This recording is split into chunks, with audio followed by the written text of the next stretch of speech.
To the mostly H-bar week of the school. Just before I get started, there's a slight shift in schedule. We'll be moving the Wednesday tutorial to Tuesday night, and so Wednesday will be a break, and then we'll have the Thursday tutorial as planned. And so today we'll start with Alessandro Silva, who will talk about quantum quenches, and then Letitia Kuliandola will talk about thermal quenches this afternoon, and then Alexander Pokolnikov will talk about quantum ergodicity. So without further ado, I'll let Alessandro start. Thank you. Oh, yes, sorry. There's a banquet at 7 o'clock today, and it's at the same place as last week at 7 o'clock, so everyone should be there. Okay.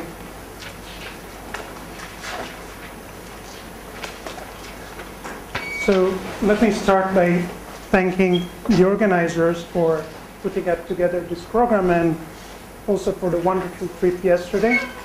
I'm glad to see all the participants here, very brave guys. And so unfortunately I was not here for the first two lectures of Amit, but I assume that he told you something about the history of quantum quenches, so let me wrap it up in a few words. Essentially the word quantum quench, or this sort of title, was invented in a famous paper by now by Pasquale Calabrese and John Cardy in 2006. And essentially in this paper, if you read it, you will see that inspired by experiments that were done with cold atomic gases, I will tell you briefly later what kind of experiments, they essentially tried to use conformal field theory and some notions of classical statistical mechanics to predict what happens to a quantum system when you just set in a certain state, certain initial state, and then change rapidly one of its parameters, in particular if you take it to a quantum critical point in one dimension. It's a conformally invariant theory. And using essentially conformal field theory in Euclidean space-time, they were able to predict all sorts of interesting things about the correlation functions of a generic system when it is quenched at a quantum critical point. Now, this kind of paper, even though it gave the name, I mean, it's the first paper that used the notion of quantum quench, is actually not the first paper on quantum quenches. There are plenty of other papers in the history of physics, but the most recent ones I would like to mention are the papers by Ehud Altman and Asa Auerbach in 2002, and in particular by Krishnendu, Sengupta, Powell, and Sachdev.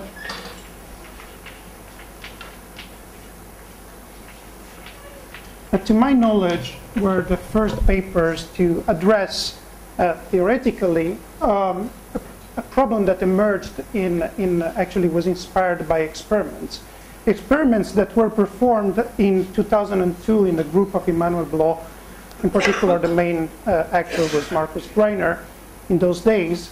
And essentially what experimentalists did was to take atoms loaded in an optical lattice, okay, bosonic atoms.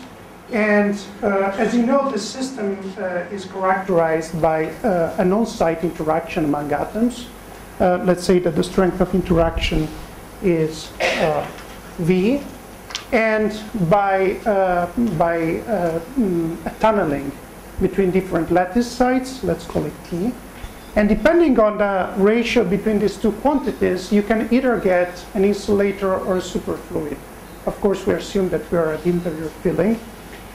And what experimentalists did was to try the following game. You take your system, you choose your parameters into, for example, the superfluid phase, and then you change them rapidly. You ramp up your parameters in order to enter the Mott insulating phase. Now, if the system would be attached to a thermal bath, so it would not be closed, what would happen is that in the long run, the system would be able to thermalize and go to the multi-insulating phase. But what experimentalists saw instead was a continuous collapse and revival of the multi-insulating and superfluid phase, and with a long tail of decay. And this, in a sense, characterizes two things: the fact that the system is weakly coupled to the environment, and the fact that the system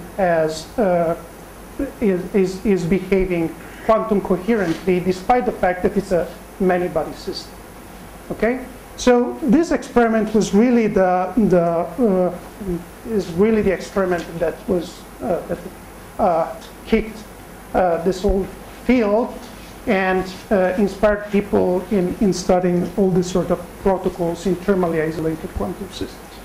Now, as you can imagine, the word quench means a rapid cooling, but nowadays physicists use this word in a very in a very broad sense. So whatever protocol you choose in a thermally isolated quantum system, or you will find in the literature, people will call it a quench. And that's essentially the way I will use this word in these lectures. What was the name of the experimentalist you mentioned? This experiment, the experiment is by Marcus Reiner et al. The title of the paper is Collapse and Revival of the Superfluid Phase, and the year is 2002. By the way, if you are interested in finding these precise references that I'm not copying, because otherwise I would spend my time just writing PRL, etc., there is a review by Anatoly Polkovnikov,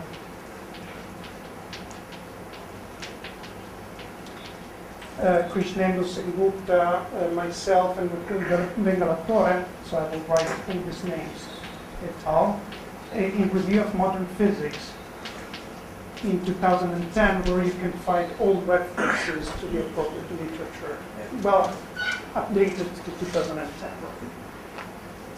Okay, so now, what do I want to do today? So roughly, when you think about, so the reason theorists got excited about quantum quenches is essentially because it's the first time that condensed matter physics has an experimental system in which you can study non-equilibrium physics in a controlled way, and at the same time seeing quantum mechanical effects. Typically, people who do non-equilibrium in condensed matter system, who did non-equilibrium in the past, were mostly interested in quantum transport, and in those systems are hardly isolated. They're always coupled to a bath of photons, something else. So you can hardly think about coherent dynamics of a many-body system. So cold atoms are a bit different in this respect. So people started playing various games, and in particular started searching for essentially three things. This is my summary of the literature. So first of all, people started trying to look for fundamental characterization of protocols in thermally isolated quantum systems. I think in my lectures and in the lectures of Anatoly, you will hear a lot about entropy production, war statistics, and things of this type. A second thing is the search for universality.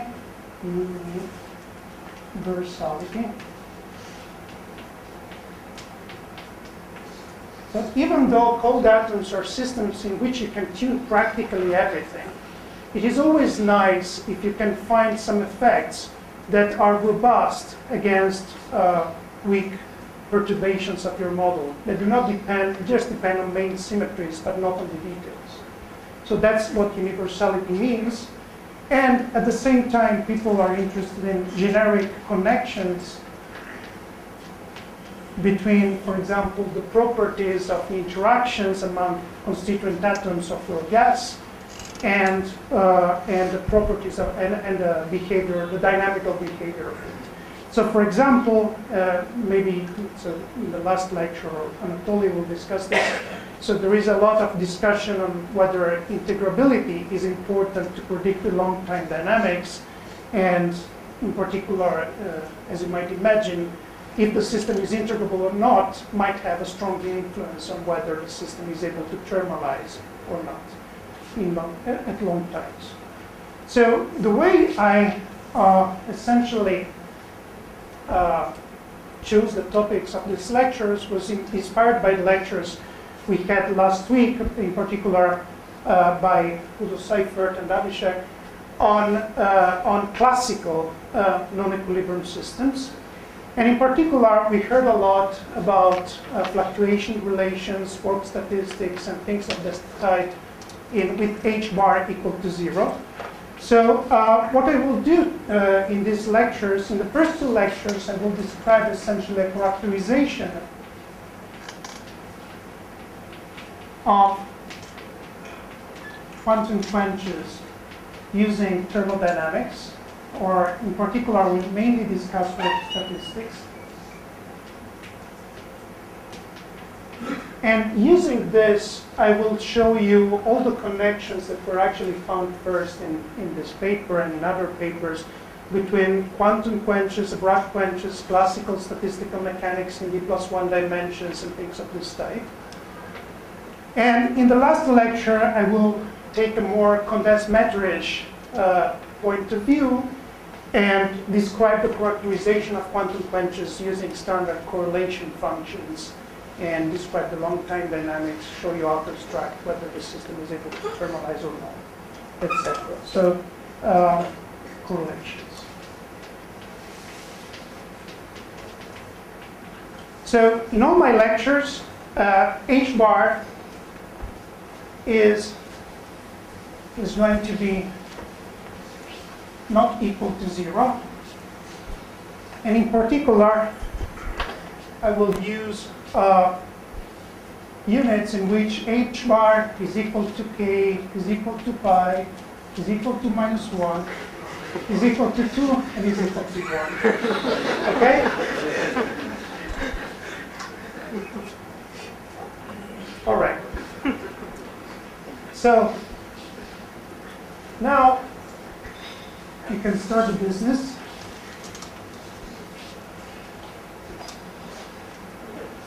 And so start entering the first topic of these lectures, which is the connection between, so the characterization of quantum quenches in terms of work statistics. So what do we have to do? So roughly, when you think about the quantum quench is more or less something like the quantum analog of a thermodynamic transformation. So you think of your system as being described by a certain Hamiltonian with a certain set of parameters. And then you think of changing these parameters. For example, let's say we have 2 from a point A to point B continuously or rapidly. It depends on you. You choose the time scale. And what happens is that so if you would be in classical thermodynamics, you would know perfectly well how to characterize this process, because you would know that if I have a thermodynamic transformation, what I have to do is to use 3 variables. One is the work that is being done on the system. One is the heat that is being exchanged with the environment. And the third one is the entropy that is being produced in the transformation. Now, I think that about heat and entropy, we will hear a lot from Anatoly. In particular, let me mention that already giving a notion of entropy production in a thermally isolated quantum system is not a trivial thing. You have to think of it, because the von Neumann entropy, of course, in a pure state is always equal to 0. So what I will discuss today is mainly work statistics.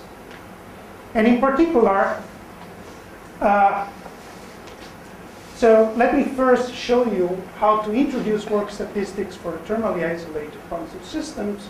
What are its main properties? Derive the fluctuation theorem that was already derived 10 times probably in this school in classical systems. So I will derive in particular the Jarzynski equality, and then show you what are the connections between work statistics and a lot of interesting phenomena in quantum systems that, such as dephasing or well, things of this type, X-ray singularities, that are kind of surprisingly connected to this very simple and fundamental problem.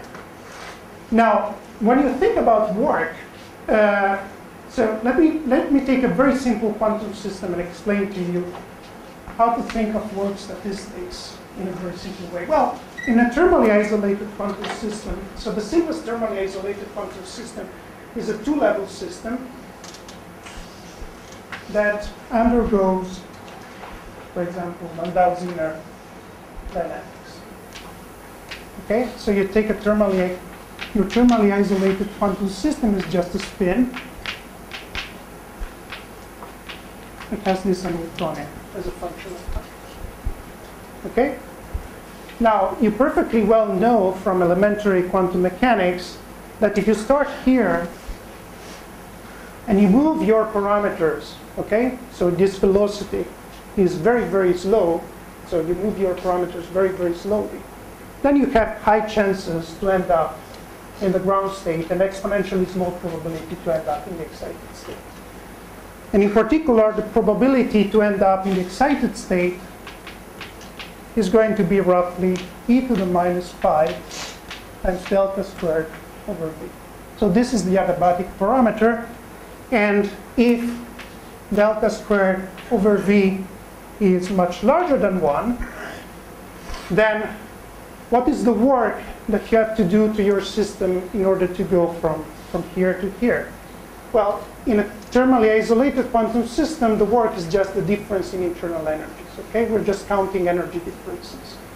So the work is going to be equal to the ground state energy after the quench, so at time t final, minus the ground state energy at time t initial.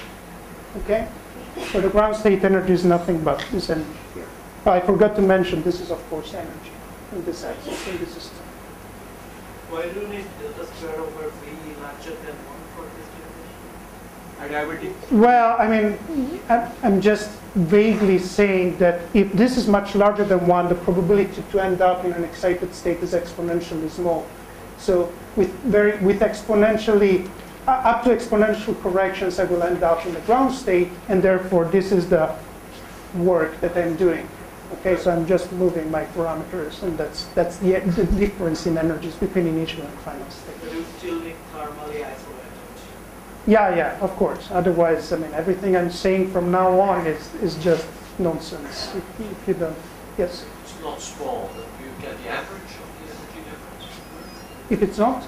If this v is well, so in principle, the way you have to think about work is the following. You think about measuring, you will see it in a second, but you think about measuring an energy, an initial energy, then you perform your protocol, and then you measure a final energy. So in principle, you will get a different value for this measurement every time you repeat the protocol. So my proposal is to weight linguistic probabilities. yeah, of course. So you will construct a probability distribution, will satisfy fluctuation theorems, etc. So it's as in classical mechanics. So if you want, this is the analog of the derivation of the Jarzynski equalities on all these sort of things for Hamiltonian systems. So for systems that are essentially closed. So if delta squared instead over v is much smaller than 1, or is of order 1, let's say, then what you have is that you will measure, if you perform a measurement of energy before and after your quench, you will measure work E1, so the energy of the excited state minus the energy of the ground state at the initial time with a certain probability. The probability is going to be that 1 e to the minus pi delta squared over v. And you will measure work E0 over Tf minus E0 over Ti with probability 1 minus this exponential. So with this simple example, you see that the moment you try to give a notion of work done in a closed system or whatever system you choose, and you really take your system out of equilibrium, is not enough, as you read in any elementary textbook in thermodynamics, to specify just a number. But what you really have to specify is a full probability distribution. Okay? As you have seen last week for classical systems. And well, you know immediately from what I wrote down here how to write down the probability distribution in this case is just 2 delta p's. Okay. So let us now try to, for a generic system and a generic protocol, try to figure out how to write down this probability distribution. By the way, I should mention that it's, yes? You say here that the heat balance is replaced by your knowledge about the dynamics of the system. Coupled to the heat test, these final probabilities would be determined by. Well, it's replaced roughly by the initial condition. So it's as in classical mechanics. If I give an initial condition that is not just a delta function in phase space, but some distribution, yes, yeah, then I get exactly some probability distribution as well. So you're right. So I should mention that in quantum systems, making precise the notion of work done and writing down the probability distribution of the work and deriving the Jarzynski qualities and fluctuation theorems, even though here it seems very natural and rather simple, it's something that was discovered only recently. The first paper that I know where some kind of derivation of this was proposed is a paper by Jorge Kurchan, was here last week. I think it was in 2000, something like that, 2000. And then, but the paper that really derived everything I'm going to say, or just part of it, is a paper by Peter Topner, Lutz, and Hengi.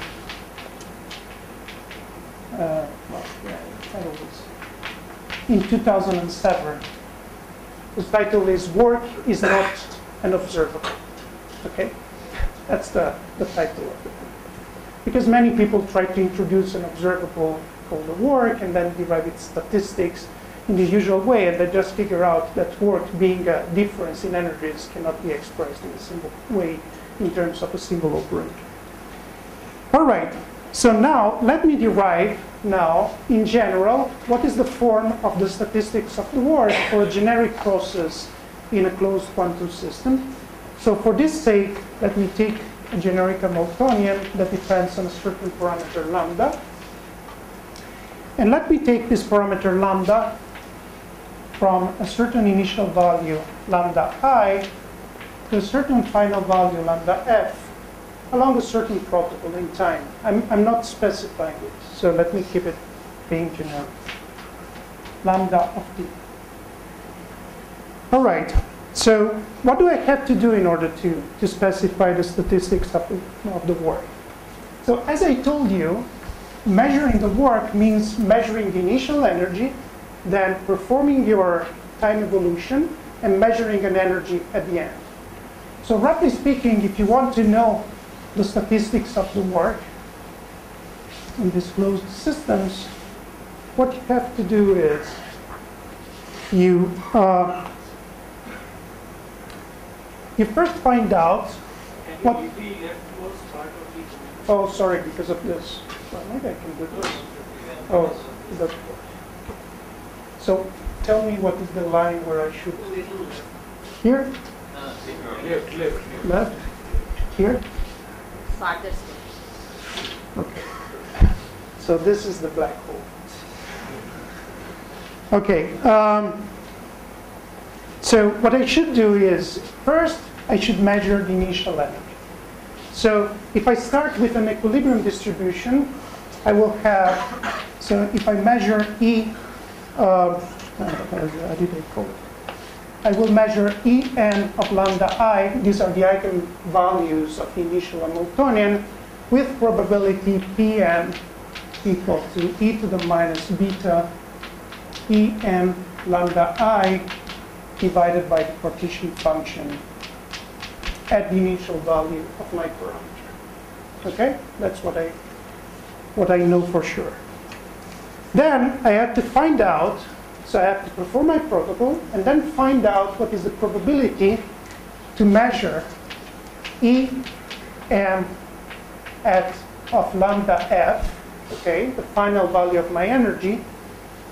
Is it too small? So let me write it bigger. If I measured this value of the energy initially, of course.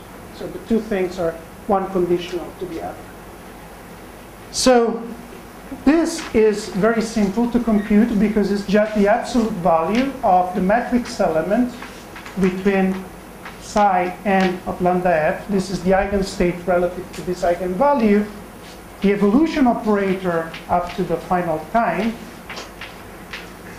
according to the protocol I decided to study, and of course my initial state. Okay?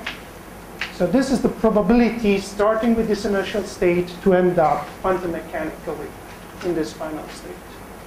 And of course this evolution operator is nothing but u of t is a time-ordered exponential of minus I integral between t initial and t final, dt prime of my Hamiltonian. So that depends parametrically on lambda of t. You said you don't have a heat bath. I don't. What is condensed? Well, I mean, it's a bit vague now, but it's like as I was saying before. So you assume, perhaps you can assume that you coupled your system to a heat bath, you let it thermalize, then you disconnect it and let it evolve. So, yeah, so it's just an initial condition. As you will see later on, most of what I'm going to say today and tomorrow, I will just assume that the temperature is 0 as an experiment. Okay, so therefore, if this is the probability, what I will find out. So let me go to the good part of the blackboard. What I will find out is that the probability to measure a work W is nothing but the sum over n and m of Pn times this matrix element Cm lambda final, the evolution operator, and then Cn lambda initial, and then absolute value squared times delta W minus Em lambda final minus En lambda initial. Okay? So this is my, yes? On the left board, in the edge, is it psi n or psi n? This one? Psi n is the initial state. So it's psi n lambda initial is the initial state. I measure this. This is my initial state, and then I evolve forward. Okay, so this is my statistics of the work. Now you can say, well, if this is a statistics of the work, we know that, consistently with what we have seen last week in classical systems, it should satisfy fluctuation relations, etc., etc. So let me try to show you that it's very easy to prove, for example, the Jarzynski relation. Is this one.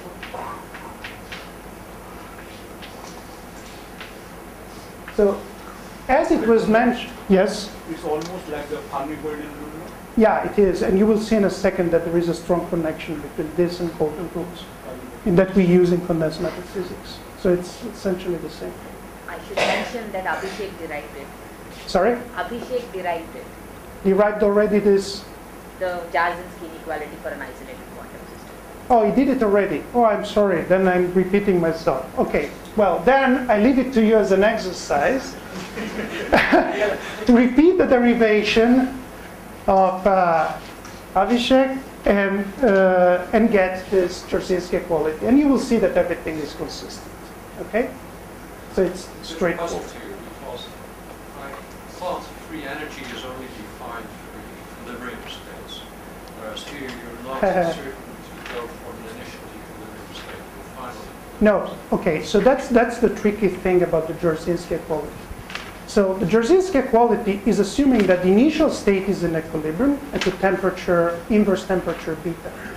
Then you evolve it forward in time. The final state does not have to be equilibrium.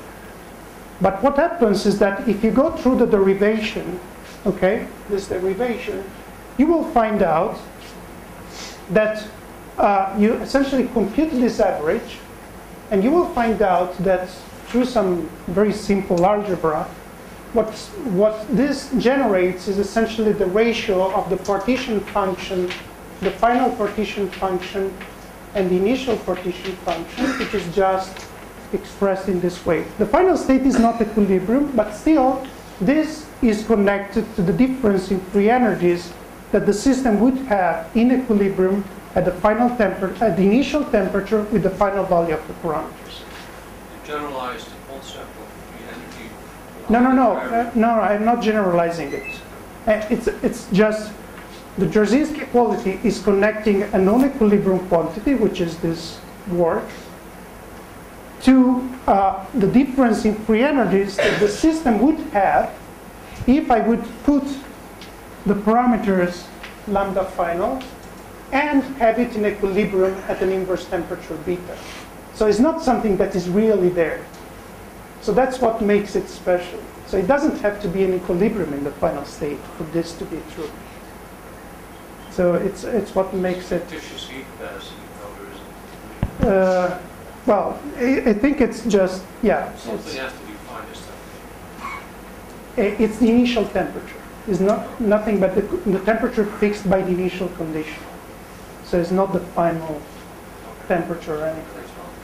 Because of course, I mean, if I would be counting the final, if I would be trying to define a final temperature, I should consider the fact that when I vary my parameters, I'm putting a lot of energy in my system, then probably I would raise the temperature. I cannot use just a single beta. But what is magic is that this is connecting a non-equilibrium thing to something that is purely equilibrium. So that's something peculiar.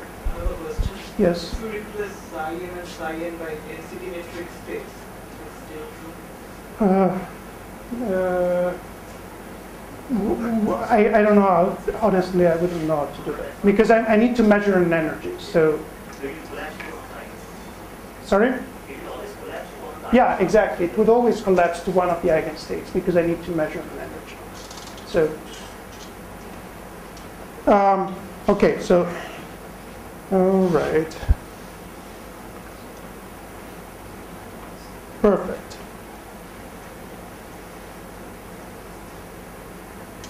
Okay, so what was useful in this derivation of the reason I...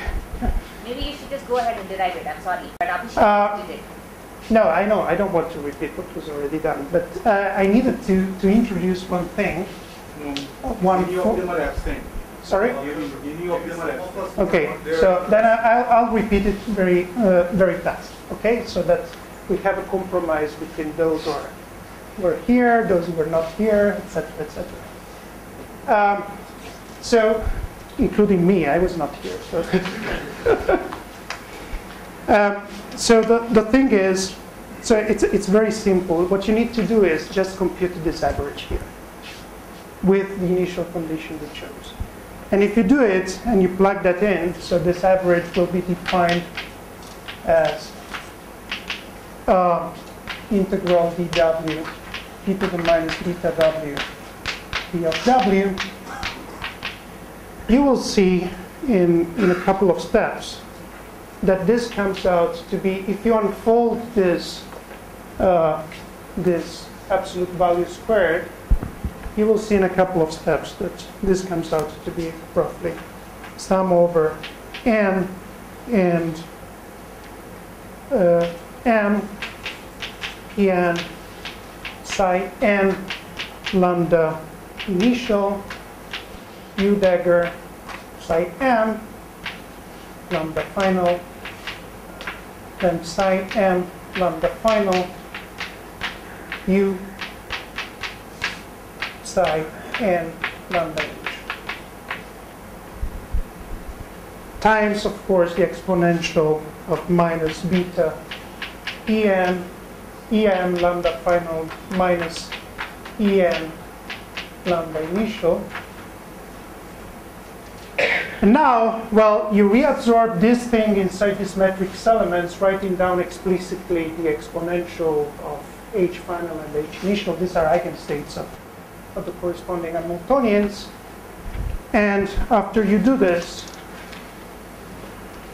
you will get easily that your average of the exponential of minus beta w comes out to be sum over n Pn of psi n lambda initial e to the beta h lambda initial u dagger e to the minus beta h lambda final u times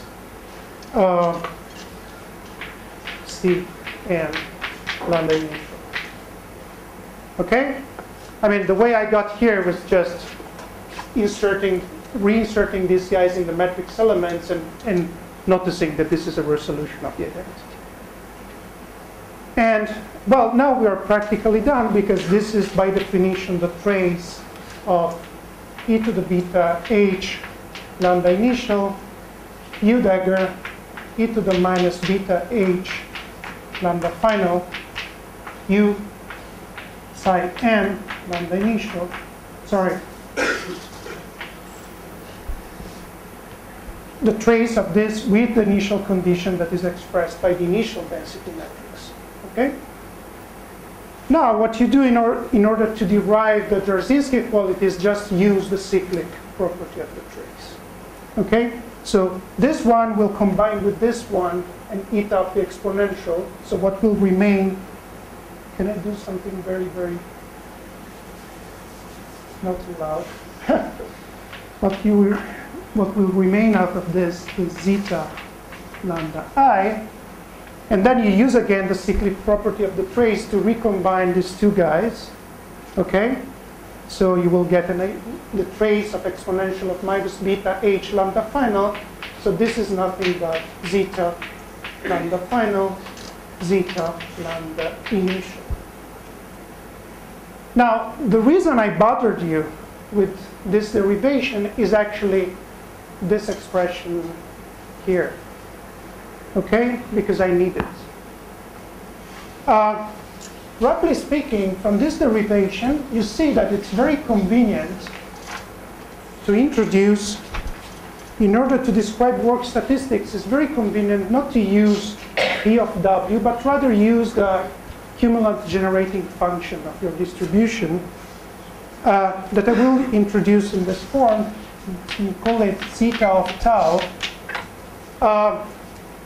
Well, I'm sorry that I'm using the same name as the partition function there, but you will see that this is roughly a partition function in d+1 dimensions in the next lectures. So that's why I'm sticking to this notation. And this will be defined as trace rho initial e to the tau h I u dagger e to the minus tau h final u. Okay?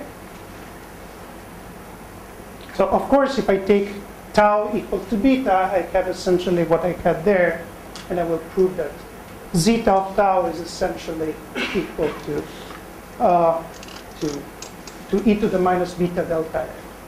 E to the power minus beta delta f. All right. Now, this is, on the other hand, equal to this. And therefore, if you start taking derivatives of this function with respect to tau, you will get all moments of your distribution. So you can get practically everything you want. So in particular, it's very easy to show that, well, I don't have to show this here. I think zeta of tau can be written as, but I always forget whether it's an n factorial or not.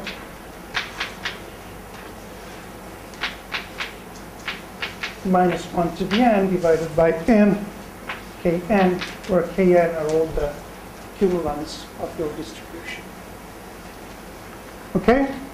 Now, this is actually, so if you study this, instead of studying P of W in many-body system, quantum many-body system, you can extract quite a lot of information about your distributions almost for free, just by mapping forth and back between classical and quantum mechanics. This we will see next time.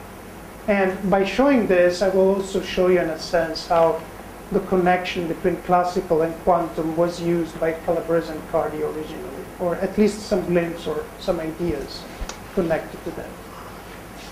Now, another thing that is very useful in this context is, instead of using this, the cumulant generating function, is just to use the Fourier transform of P of W. You might say, well, so what is the big deal? Instead of having tau here, I make an analytic continuation to real time.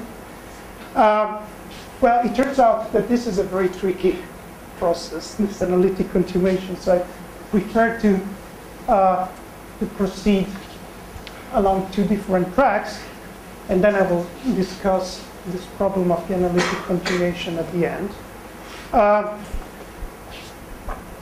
So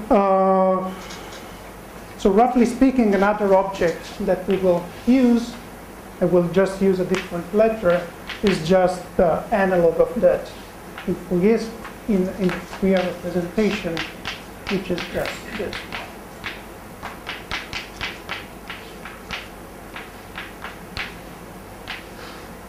Okay?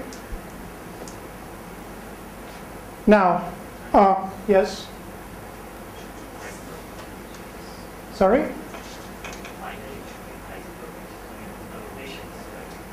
Should be? Oh yeah, you're right. I forgot the, let's put this, let's do it this way. T, U. So I'm evolving this Hamiltonian in time. You're absolutely right. I was already thinking forward to abrupt quenches. So apologize. Okay, so you might say, well, so these two are connected by a simple analytic continuation, and that's it. But it turns out that you have to be careful because sometimes, as it was shown in a recent paper by Anatoly, Stefan Karain, and Marcus Heil, sometimes when you perform this analytic continuation, you might encounter singularities that signal the fact that your system has a sort of dynamical transition. So this happens in particular for systems that, well, it was shown for a system that has a quantum critical point, the quantum Ising model for quenches across the quantum critical point. So this is a tricky thing to do, and I would prefer not to discuss it that much. So try to avoid this problem.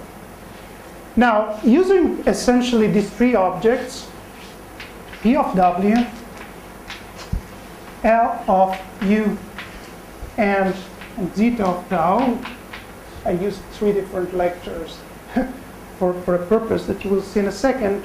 I will be able to discuss, partly today and partly tomorrow, the connection between the physics of the statistics of the work in many-body systems thermally isolated, the connection between the physics, a different topic, the physics of dephasing, still in quantum systems, and in this case, a connection to something that is completely classical, the Casimir effect. So you might not see this at the moment, but I will explain everything in detail. So these singularities are because of exponential case in P of Are because of exponential Tollian. Are these singular case, you mean the case in which you don't get the... Yeah, when you do this tau to I tau, you have the singularity. Basically, you have a singularity in the tau plane. Yeah, right? yeah. So is it that it's because of this P of W has exponential tail? It's, I don't think, I honestly don't know. Why? No, like usually you have this singularities in real tau, right? Because so you're doing an integral of tau is some number, right? Yeah. This W is also some number finally. Yeah. So you're doing this integral E of tau W, P of W, dW. So singularities means basically this integral doesn't converge, right? In the singularities in the complex. Well, it means that if you perform the analytic continuation and or if you go directly on that axis, you get to different. So it doesn't converge, and only case where it cannot converge for specific values of W when P of W has exponential tail. Okay, honestly, I didn't think about it, so maybe we have to discuss it later. The honest answer is at the moment, I don't think about it. Yeah, there are some exponential. Yeah, there are some large deviations. But why do we call it exponential? No, because only then this integral can diverge at singular any given points of tau. See, if it is faster than exponential P of W, then this integral will always converge. If it is slower than exponential, then it will never converge. Yes. So only case it can diverge at some specific values of tau, only that P of W is exponential. Yeah. If you go into real time, that becomes crazy. Fast oscillating function, W is expensive. Maybe I'll go on. Okay. And then yes. So when you said that this is related to some cascade effect, Yes. because regarding a slab. Of course. You will see it in detail. So essentially, we'll derive all the low W properties of that by seeing this as a partition function. Yeah. Okay. So let me now explain in some detail the connection between Loschmidt echo and dephasing. So, Loschmidt echo. I don't call it Loschmidt echo at the moment, but this L of up U in quantum mechanics has a name. It's called Loschmidt echo. Well, sometimes by people doing quantum chaos and quantum information. And unfortunately, I had the bad idea of erasing it.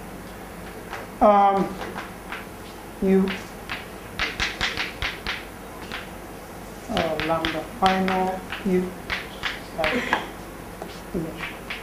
Okay, so as you see from what I wrote down here, so from now on, let me consider the simplest possible protocol. That is, I start with the initial state, that is the ground state of my initial Hamiltonian, and I make an abrupt quench to lambda final, okay? You can generalize things, but this is the simplest thing to do for the sake of this lecture. Okay, so do you now, specify whether the ground state is gapped or not? I don't think I have to specify it at the moment. I mean, that's important for general properties of P of W, but at the moment I don't have to specify. Okay, so how... The branch get closer at I? Yeah, sorry, this is, I just wrote down some nonsense here. This is what it is.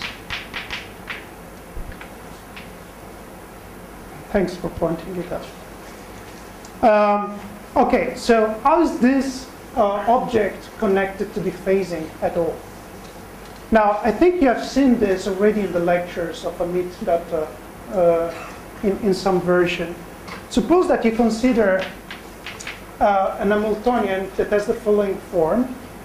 It is the Hamiltonian, your initial Hamiltonian, times some fictitious spin pointing, in the projector of a fictitious spin pointing up, plus your final Hamiltonian times your fictitious spin pointing down. Okay? So you're essentially saying if my spin is coupled to all the degrees of freedom of my many-body system, if it is pointing up, then I evolve with the initial Hamiltonian. If it is pointing down, I evolve with the final Hamiltonian. Okay? And by the way, this might look artificial, but I will show you at the end one specific example of a system where this can be done. Okay, so just stay with me for a while. So the definition of L of U, do you have sign out of lambda I on the right hand side as well? Is the Kent also sign out of lambda I? Yeah, everything is lambda I. This is the initial state. So psi naught of lambda I, psi naught of lambda I. Shouldn't it sum over the energy levels? Shouldn't it be sum over n psi n? Sorry? Shouldn't it be sum over n psi n of lambda I? So this L is different from the L you just defined before, right? No, it's the same thing. You're taking the temperature. I'm just taking temperature to 0. So what I did is take temperature to 0, therefore I'm starting from the ground state. That's it. Okay, so now suppose that you solve the following problem. The problem is this. Actually, let me show you an example before I do this of a system where this could be done in principle experimentally. Suppose that I take, let's say, a Fermi gas, okay, and 3 fermions, and then I put in this Fermi gas some impurity, okay, a localized impurity, such that depending on the state of my impurity, the fermions see a different scattering potential. Okay? So this is an example of an Hamiltonian that has this form. Okay? And this was actually well known in condensed matter physics. I will discuss it later.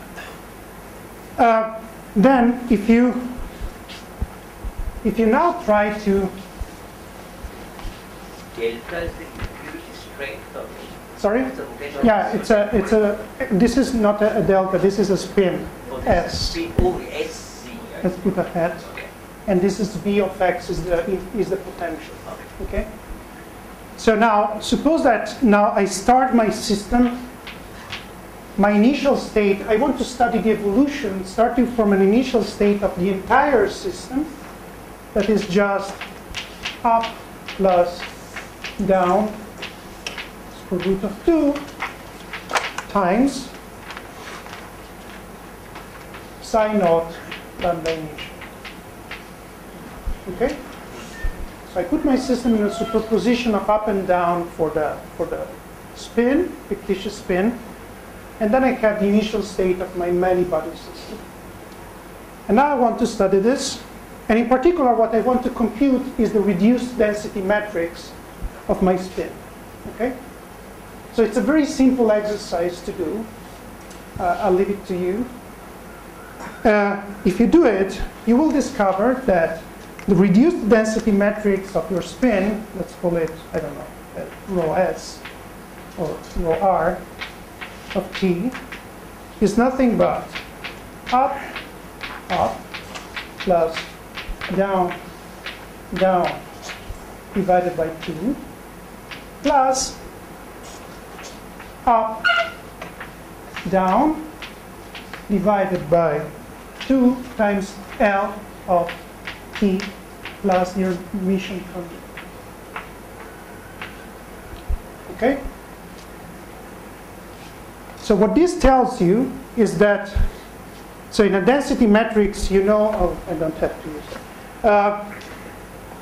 You know that the diagonal components are just the populations, and the off-diagonal components are the coherences. I tell you how phase coherent is your system. The populations are always the same, nothing happens. But what L of T is telling you, what this matrix element is telling you, is how the coherence in this system decays. So that's what is the connection between this matrix element and the physics of dephasing. And actually, in connection to this matrix element, I told you before as a name, Loschmidt takeaway, in the context of quantum information was studied a lot, even in many-body systems. Amit mentioned some papers by Zanardi and Kwan, Campos Venuti and company, in which this thing was computed. And the reason is essentially this, that it's quite interesting for them to study these processes of the decoherence for qubits and things of that stuff.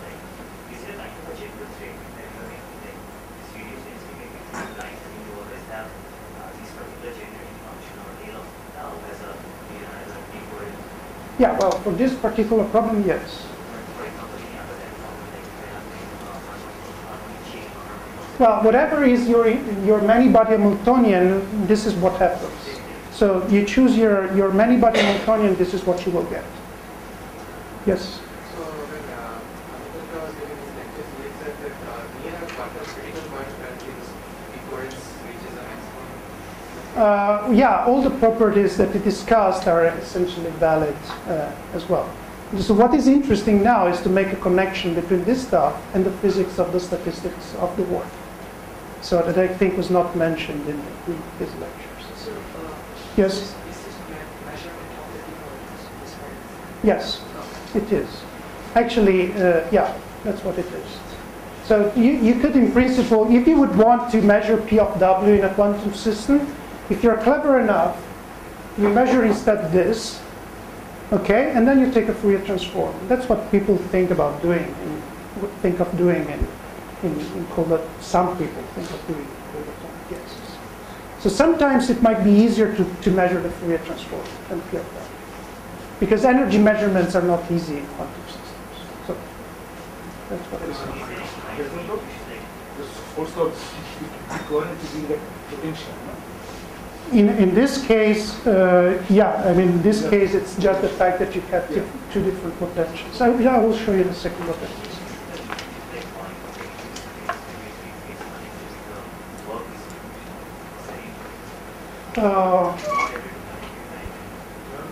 Why the reduced density matrix is connected to the work distribution. Let me solve this problem, and you will see. So I will show you the precise solution of this problem, and you will see. You have a yeah, roughly. So you're just measuring how much your system is spreading in excitations when you measure dephasing. So, but you will see it in more detail. I mean, when I solve this problem. So it's pretty easy. So this definition of C of tau manifestly contains the Jarzynski relation. This one? Yeah. Yes, this one manifestly contains the Jarzynski relation. Z of beta is equal to e to the minus delta. I mean, and e to the minus beta delta. So you just define the generating function, and you have the Jarzynski relation. Okay, so now let me show you in a few seconds. So this L of t, as we mentioned, as was mentioned a few seconds ago. Let me keep this somewhat funny. Is so it was computed a lot in the context of quantum information, etc. And in particular, people know that, for example, for short times, L of t should start its decay to exponentially, so with some constant, as a Gaussian, so with some constant times Ct over times t squared. And people made a lot of calculations of why this should happen, and so on and so forth. There are some known papers by Juan Venuti and Zanardi. Sorry?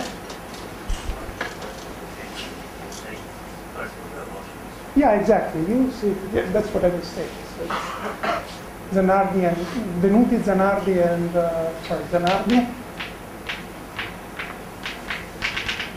On the other hand, so if we think of this as the Fourier transform of the probability distribution of the work, then L of t is going to be equal to e to the minus I, the average work done in the system, times t, times e to the minus the fluctuations of the work divided by 2 times t squared.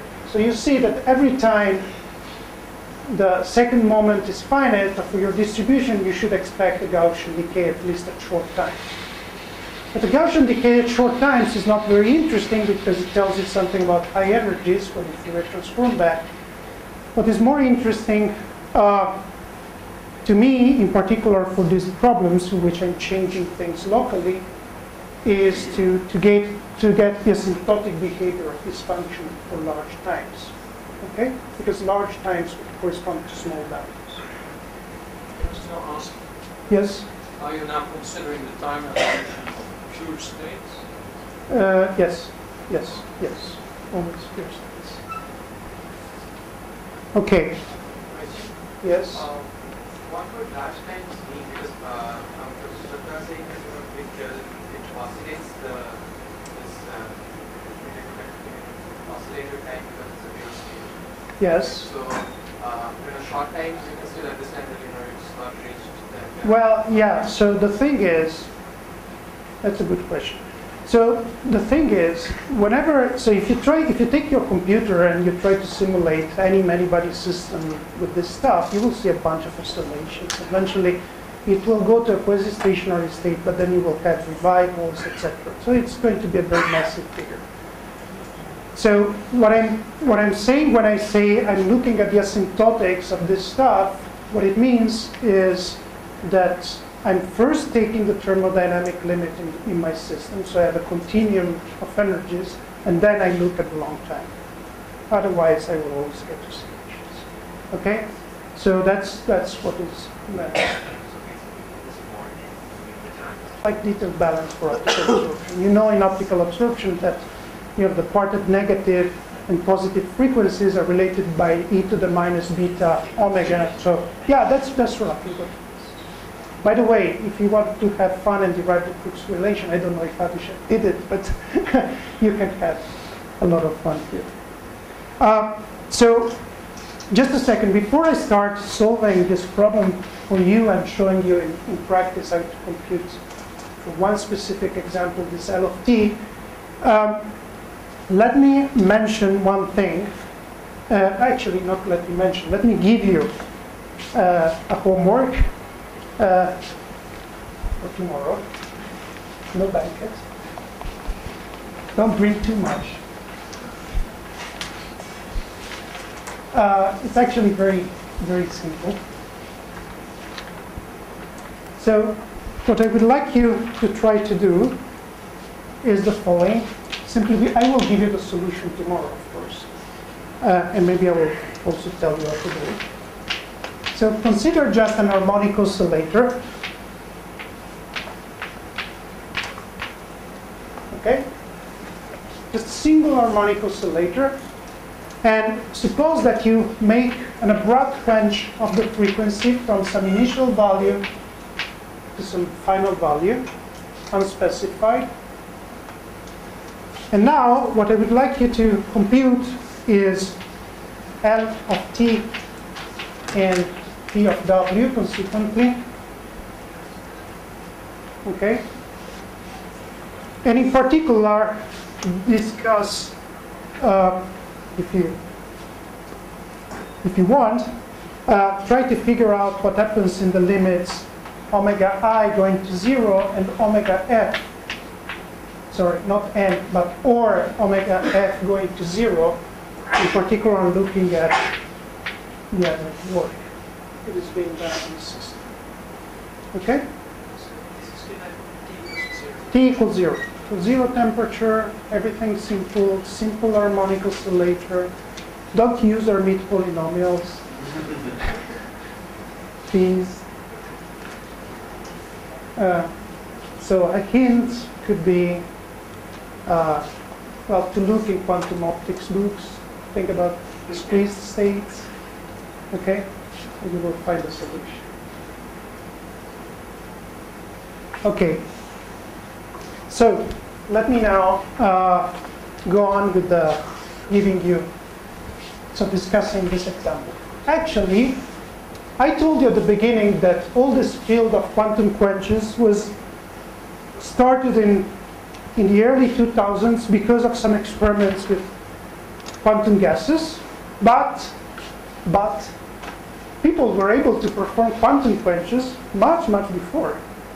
It turns out that the first quantum quench that was ever done and that was ever studied was studied probably 50 or 60 years ago, even more. And it's a problem in solid-state physics that is very famous, and is called the problem of X-ray edge singularities.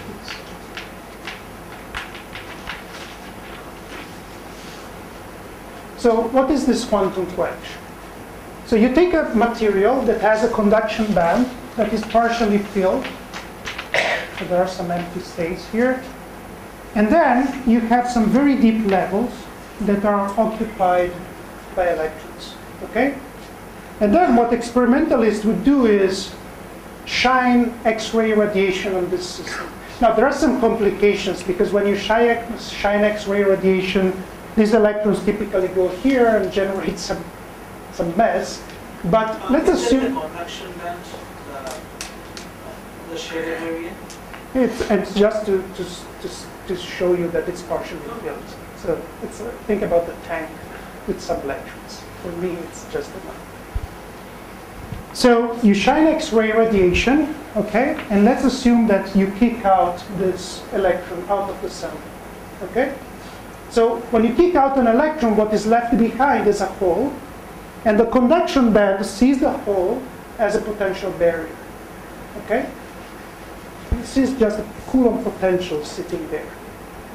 And what happens is that the conduction electrons readjust to this potential, but it turns out that they do it in a very singular way due to the fact that there is an orthogonality catastrophe. You know, in condensed matter physics, there is we always try to figure out why everything was invented first by Phil Anderson in every field of physics. So I could just tell you that this was invented, I mean, all the statistics of the work was already understood by Phil Anderson with this example of orthogonality catastrophe, its X-ray singularities, including the Higgs boson, etc. Okay, so apart from jokes, so what do you want to say? So in this particular example, the statistics of the work is nothing but the absorption spectrum of X-ray photons. Okay? Because you should think of this as a sort of switch, like the one we have out there, which you can turn between two positions, on and off. Okay? And so there is an electron, there isn't an electron, and the work is just the energy that you have to put in to turn the handle. Okay, so now I want to compute this statistics of the work, or my Loschmidt echo. Well, in particular, in this particular case, the Loschmidt echo, you call it L of t. People called it with a different name. This is quite common because it's such a simple matrix element. If you introduce an operator that creates a hole and destroys a hole in this deep level, you will figure out in a second that this is nothing but this correlation function, where this is the hole creation and destruction operator, and this is called in condensed matter physics the hole correlator. And was computed exactly for this kind of problems by Nozière, de Dominicis, and using bosonization. You can do it in many different ways. Many people. Schotte and Schotte, yeah, of course. I know that you know it. It's a very famous and standard calculation. Is the basis of many important physics. So many important physical effects. Okay, so let me try to do it in the simplest possible way. So I don't want to use bosonization because it's Indeed, Schottky is the paper to look at, but it's too complicated for this conference. So let me do it in a very simple way. So if you look at this matrix element, you see that I can just combine these two things in a very simple way.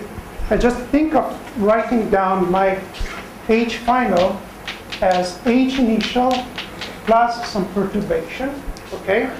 And then I write e to the I H initial t e to the minus I H final t equal to the time-ordered exponential e to the minus I integral between 0 and t dt prime v of t prime. Where v of t prime means that I'm evolving my perturbation with H initial, okay? So in this particular case, I would call this one H initial and this one V. Okay? And now that you have this, you see that I'm simply trying to compute, when I try to compute L of t, I'm simply computing the average of a time-ordered exponential. So the first thing that comes to your mind is a cumulant expansion. Okay? Just expanding cumulants. And if you're expanding cumulants, and let's do it to second order, it turns out that it's enough to stick to second order to understand the physics.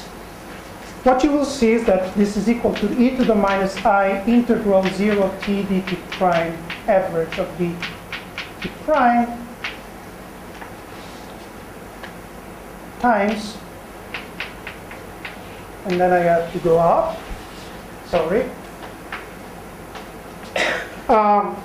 e to the minus 1/2 integral 0 t dt1 dt2 of the average of the time-ordered correlation of dt1 and dt2. Okay?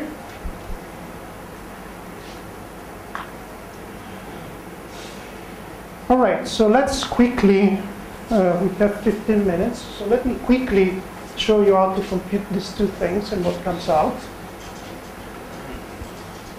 I will just sketch the calculation. I don't think I can go too much into the details, but you can try to repeat it if you are interested and willing to answer any questions.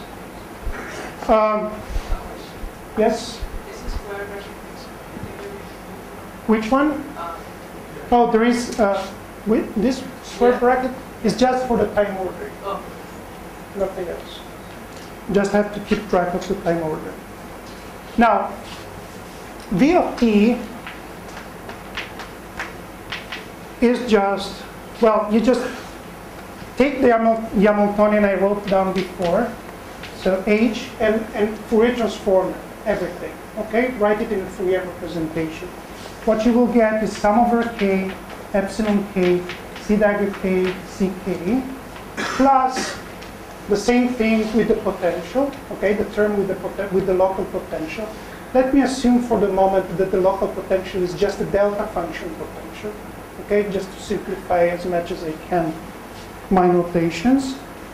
And then I will have lambda over L, sum over k and k prime, c dagger k, c k prime.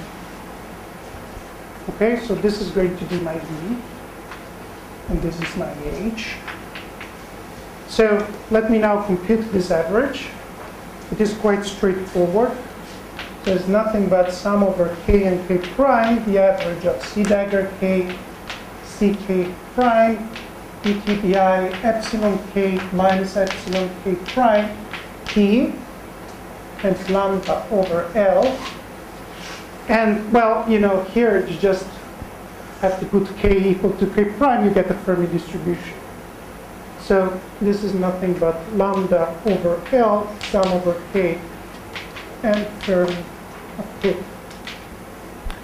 So if you plug this back in here, you see that this term, this first term, will just give you a constant times t. So it's just a global shift, a global phase. It doesn't matter. Just about question. In which state are you calculating the expectation value? In the Fermi state, just a Fermi Dirac, in a Fermi seed, okay? Because it's the initial state. Initial state does not have a potential barrier, so it's just a ground state of free electrons. So why you just enough to calculate up to a second order? Well, it's tricky, but it turns out that. Can I answer this question at the end? Okay, so now let's calculate the second order. So we have to compute this, dt1, dt2, and then we have to plug in, to put in this time order product of these objects. So, well, so let me do it in some detail. So K1, K2, sum over K3 and K4, and then you have lambda over L to the second power, and the time order of CK1, T1, CK2, T2, T1, C dagger, K3, T2, C, K4, T4, T2, sorry. Okay?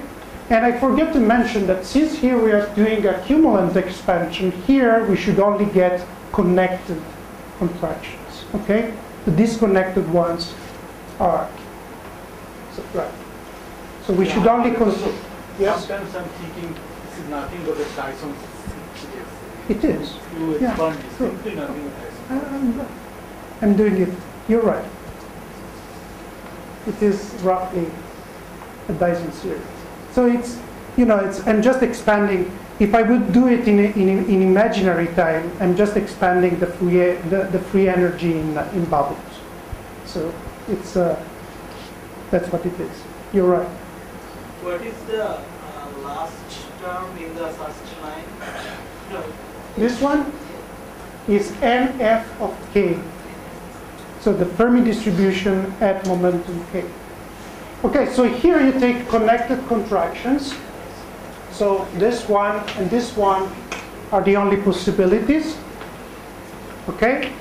Plus, you have to remember one thing that is quite important. You have to remember that You do the contraction back up in your mind, some sort of bubble type. yeah, that's what comes. I'm expanding the free energy in bubbles. So that's the first term of the expansion. If I do it in imaginary. So, okay, so you plug this in, and you have to remember. So you can write this stuff as -1/2 lambda over L squared sum over K T prime integral dt dt1 into 2 of gk t1 minus t2 gk t2 minus t1, where g is, don't be scared, is just what you get from using big theorem here, is just a green function t1 t minus t prime is nothing but minus I theta of t minus t prime times ck of t.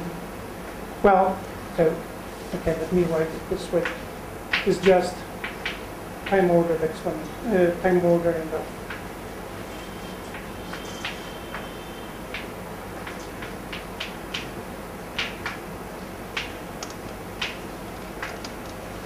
Okay, and you can easily compute this or look it up in any Medibody physics book. It's really very, very standard. And what you will get is that this is equal to e to the minus I, sorry, is equal to minus I e to the minus I epsilon k t minus t prime times theta of t minus t prime minus the Fermi distribution.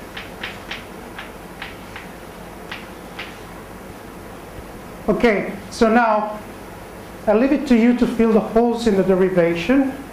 You just take this, you plug it in here, You just perform the integrals. It's very easy. It's just standard calculus. And what you're going to get is that your second order term, your quadratic term in the cumulant expansion comes out to have this form. L over L squared, sum over K and K prime of IT and Fermi of K divided by epsilon K minus epsilon K prime. What is this? Yes. Minus n Fermi of K, 1 minus n Fermi of K prime divided by epsilon K minus epsilon K prime squared times 1 minus e to the minus I epsilon K minus epsilon K prime t. Okay? Now, yeah, I'm just computing this second order term. So I just wrote down, I performed the contractions, write it down in terms of grid functions, plug in the grid function, do the integrals, that's what you get. Now, the only important thing to see in this formula, by the way, I mean, don't worry if you don't follow everything. Everything is written up in a famous book, Man, chapter 8. Chapter 8. It's called the Many-Body Physics, and the chapter is about X-ray edge singularities. The only thing is that in that chapter, it's much more complicated, but you can look at that in my notations and get it out. So the only thing you have to compute now are these integrals over k and k, sorry, these sums over k and k prime. Now you see that this term depends linearly on t, so it's not very interesting because it's again going to contribute to the global phase, so we don't care about it. What is interesting is this term here that I can rewrite as follows. I can write it up by transforming these sums into integrals the standard way. So sum over k equal to L over 2 pi. For example, if I'm in one dimension, integral dk. What I will get is that this second term will give me something like 2 lambda squared integral d omega r omega over omega squared times 1 minus e to the minus I omega t. Okay, so we're almost done with this derivation. Sorry? Yeah, I'm taking the continuum limit. So that's important. You will see in a second why it is important. So I'm taking the continuum limit as first thing. As I said before, thermodynamic continuum limit.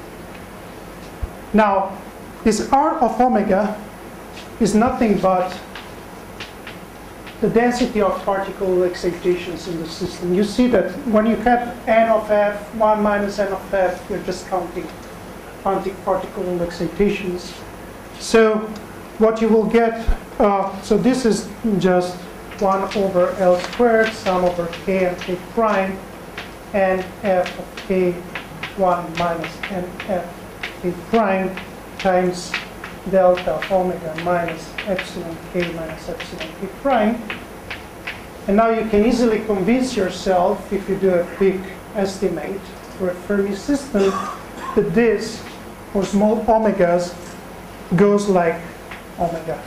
Okay? So the density of particle excitations goes to 0 linearly in omega. And now you see that if this goes linearly in omega, then there is a problem, because if this is linear, this is quadratic, you have 1 over omega here. So in principle, you might think that this is proportional to integral d omega 1 over omega 1 minus e to the minus I omega t, you might think that you have a singularity, okay? But this is, of course, cured by this exponential. So what this exponential is telling you is that at any finite time, I have a logarithmic singularity that is cut off by time itself. But of course, if I take time going to infinity, this integral has to blow up, and therefore will essentially make my Loschmidt decay all the way to 0. So, in particular,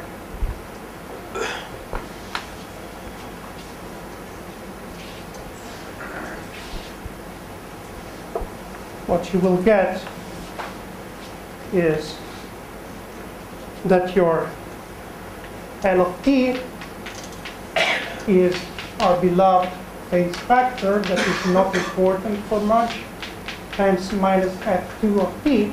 And f2 of t is essentially proportional up to a constant, let's call the constant g, is essentially given by this integral.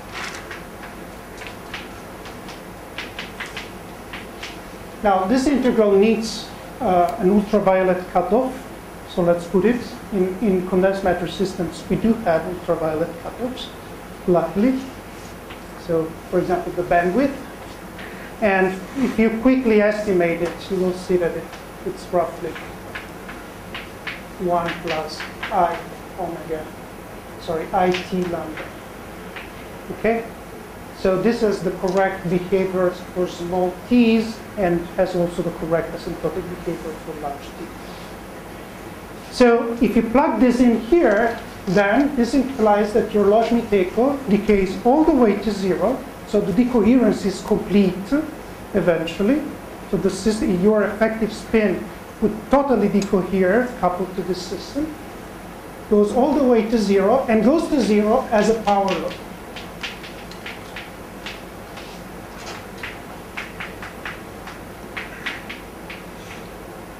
Okay, with this exponent. That is just what stays in the pre-factor. Now, a power law of this type implies, on the other hand, that your P of W is going to be quite peculiar, because it's going to be something like theta of W divided by lambda times e to the minus W over lambda squared divided by W over lambda to the power 1 minus g. So you see, this exponential decay implies an edge singularity. Okay? So this work distribution is rather peculiar. It is a power law at low energies all the way to omega equal to 0. So that's what you will get out. Now, yes? No, it's, well, there is a singularity at the threshold that is set by this stuff, but I'm subtracting it. So let me count energy from this value. Okay? So this is an example of a system, of a quantum system. Actually, it's a well-known example of a quantum system with a non-trivial work distribution, and that corresponds, yes? Sorry? Yeah, of course. It is satisfied. It has to be satisfied. At 0 temperature. Well, no. Well, there is no Jarzynski here, but if you do it at finite temperature. Yeah, no, it's, let me think for a second, at finite temperature. Well, at 0 temperature, there is no Jarzynski. That's meaningless. But let me think for a second. No, I think also at finite temperature it's fine, because you can compute the whole correlator on the thermal state of your and then you will get a distribution that is not this form, that will be something like this. Okay, so we'll have a tail that is, at some point is cut off by temperature, so a power law tail that is cut off by temperature. And if you compute the Jarzynski, if you check your Jarzynski equality on this, you will get it. certain. What was G? G is just a prefactor. Here is just a constant that stands in front of the second order term of cumulant expansion. It's a small number. Yeah, at the moment is a number. In reality, is not a number. Okay? Finite temperature from the singularities will be washed out. Yeah, that's what I was saying there. So at finite temperature, the singularity is cut off by temperature. One curious observation is refuting the fluctuation dissipation theorems, there is a perfectly valid zero temperature of particle. But for the Jarzynski, we don't have. I don't know. I mean, can you formulate Jarzynski at zero temperature in a reasonable?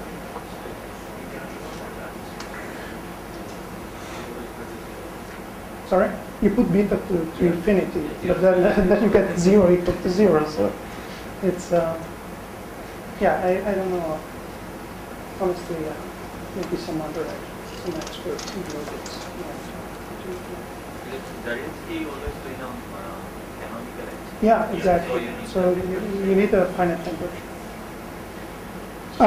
So what did I want to say? So roughly speaking, the physics here, so there are two things that I want to say in the last, can I have 2 minutes? Two things I wanted to say.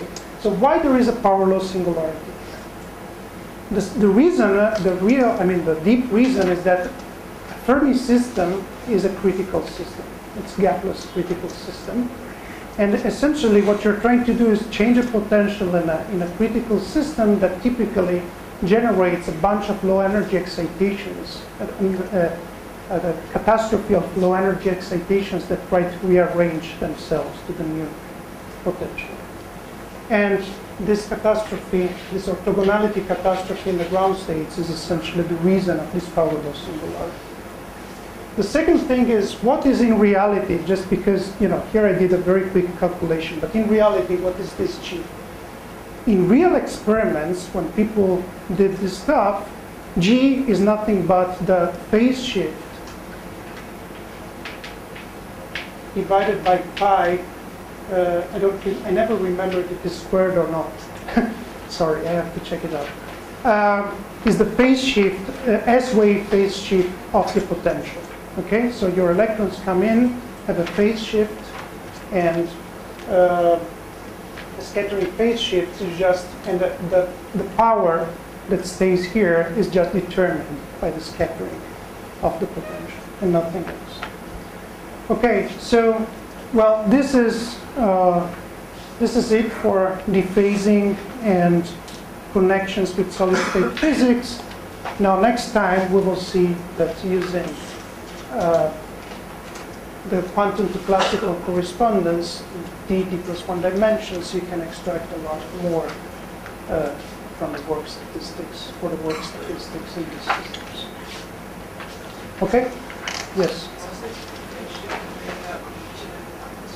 Well, it's just a standard scattering phase shift. So you have an impinging wave, and it comes out phase shifted by delta. So, and this phase shift, in a sense, determines how strong is your potential.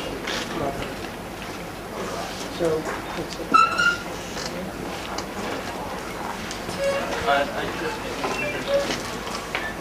Sorry? Oh, it's just